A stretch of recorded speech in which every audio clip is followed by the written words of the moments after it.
The top 50 Afrobeat music of all time has been released.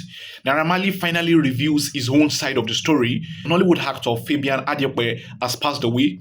Governments are now stopping graduation parties in schools. These and many more is what you are going to be coming across in this video. So do well to click that subscribe button and let's go!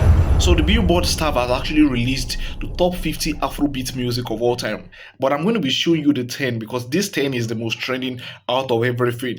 The number 10 on the list is Chop My Money by P-Square, the remix version. The number 9 on the list is Ye by Burna Boy. The number 8 on the list is Fall by Davido. The number 7 on the list is Oliver Twist by D'banj. Number 6 on the list is Love Wantity by CK. Number 5 on the list is Essence by Wizkid and Tems. Number 4 on the list is Calm Down by Rema.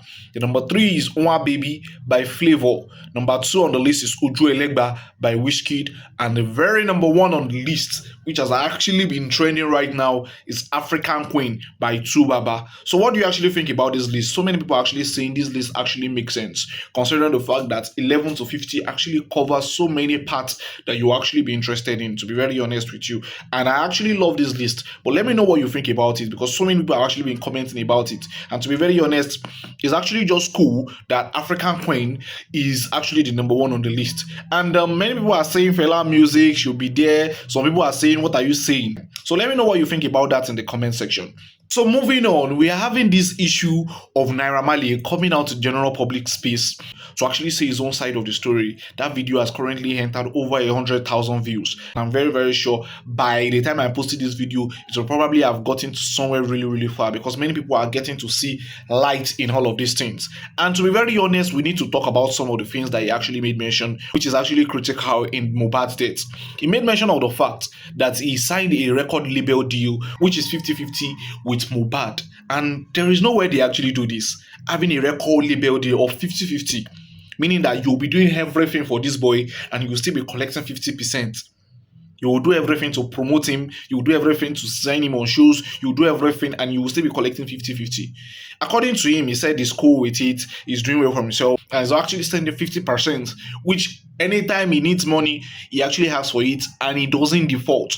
And he actually showed us screenshot of all of these things. I was really, really shocked. There was also a particular period in time where they actually mentioned that Naira Marley actually introduced Mohbad to cracks. But he actually made mention of the fact that he was not the one responsible, that he had friends that actually introduced him to that, which actually stopped his thinking and probably caused all the issue of this mental health that he had.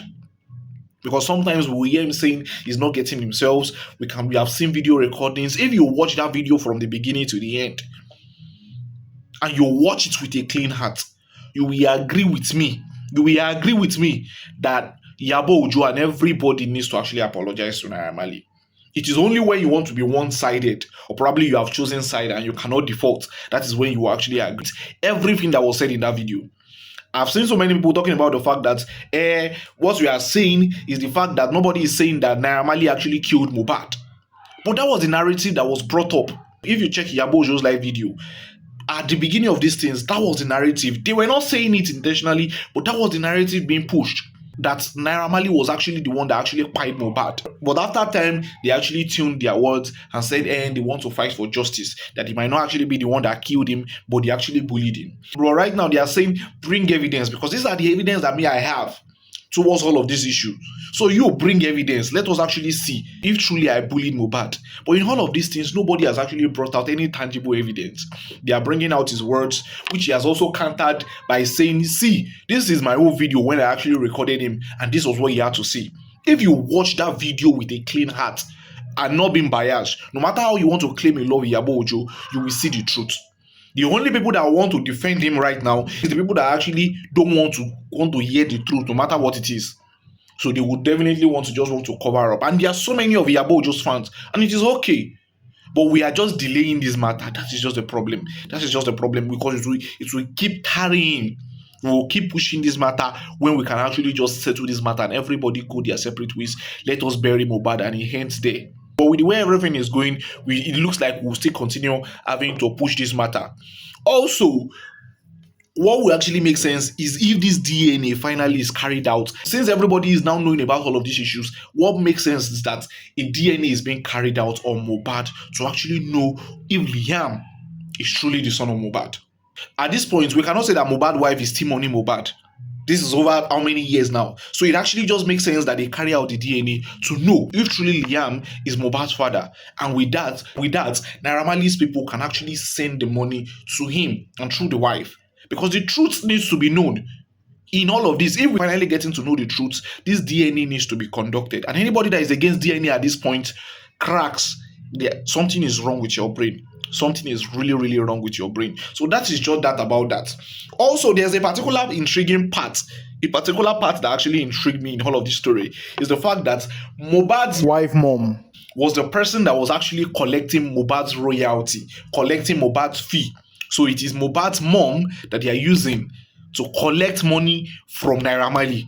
So Mohbad will actually work, and it is the mom's account number that they are using to collect money.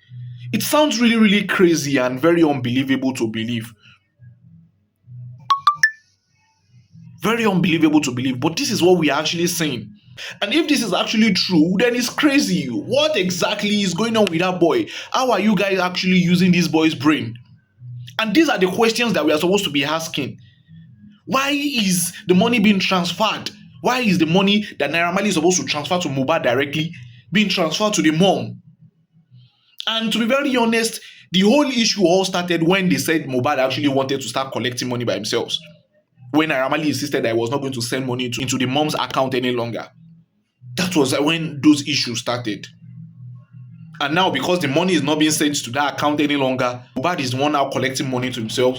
There was another narrative formed that the money that he worked for is not spending it well. Who is actually controlling Mohbad from the house? These are the questions that we are supposed to ask. But it's the wife that can actually answer all of these questions. But everybody is still exonerating her. Of course, it is Wumi, so everybody must exonerate her. It is fine. Oh, the truth will later surface itself one day and one very day. But let me know what you think about it in the story. But if you have actually watched that video to the very end and you still think Iyabo is not, for everything that she did, for every narrative that she pushed away from the right justice, and you think she's not supposed to actually apologize to Naira Marley, there is something wrong with you. You need to go and cleanse yourself. If truly you watch that video from the beginning without skipping till the end, and you believed it that Iyabo is not supposed to apologize, and you are saying, and you are part of the people that are saying, is she supposed to apologize? Is everybody that did this? Is everybody that did not believe? And you are pushing nonsense narrative. I must tell it to you today that something is wrong upstairs. So moving on, Nollywood veteran actor Fabian Hadibe has actually passed away. This is a very big Nollywood actor that we all know, like a very versatile actor. He died at the age of 82. We pray that may his soul actually rest in perfect peace. May his soul rest in perfect peace. So there's a particular news story that is actually trending right now, and many governors are starting to adopt it. And it all started from the Imo State governor, in which the Commissioner for Education actually made it known that they are now banning primary school graduation, all this KG graduation, primary school graduation, and all those GS3 graduation. They are banning it from every school. They don't want to hear it anymore. Because in the real sense, sometimes I wonder, why are you doing this graduation for all of these people? GS3 is doing graduation for what? For what? Primary 5 is doing graduation for what? KG is doing graduation for what? And according to them, they are actually making it known that the reason why they are doing this is to actually reduce financial burden on parents. And it actually makes sense, because with everything that we are going through right now in this nation, should it be that one school should now come and be forcing people to pay money, pay fee, you must pay graduation money, you are graduating, this is just 3, this is primary 5, you must graduate by 5 by force, you must buy clothes. Primary 5, you are putting gown on his body. Primary 5, GS3, I did all of them, but to be very honest, sometimes I wonder, why are we doing all of these things? The only place that actually makes a mark is the SSTD. That is the only place that I see that, you have gotten to a very good mark. The graduation for the university, the graduation for the masters. Those are the things that actually worth graduation for. Because you're actually graduating from all of those places. Also, the fact that they are also trying to make sure that every parent can use a textbook next year. The fact that every now and then they are changing textbooks, like they are changing food that they are eating every term, doesn't make any sense. So right now they are making it known that for the approved textbooks that they are going to be using, it must at least stay for 4 good years before they think of changing it. And I actually love this development. That textbook one is one way that all these schools use to actually chop money. Textbook that your junior brother should be able to use, you can't use them. Why? Because they are already changing the textbook, and the reason why they're actually changing the textbook is not because of anything else, it's just to make more money for themselves. So every now and then they are changing textbooks every year. I love this. And right now, Edo State government has also copied it. To be very honest, it makes sense that all the 36 states actually go into this.